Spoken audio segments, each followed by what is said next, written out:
Hello everyone, welcome back to another video from a Webtech tutorial.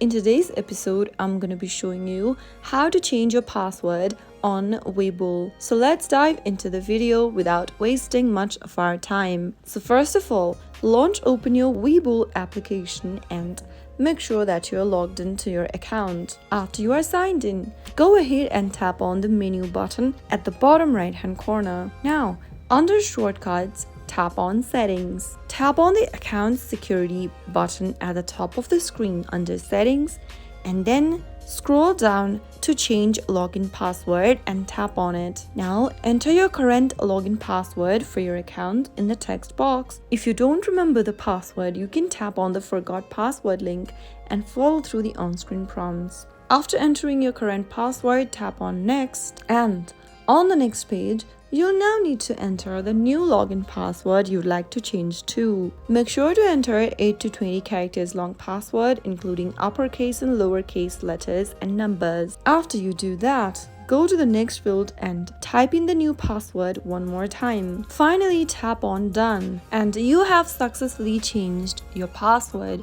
for WeBull. Next time you log into the account, you'll need to enter the newly created login password. So that's how it's done. If you found the video to be helpful, go ahead and give us a thumbs up. Don't forget to subscribe to our channel by hitting the subscribe button. Also press the bell icon so that you'll never miss another upcoming upload from us. I'll see you again in the next video. Goodbye till then.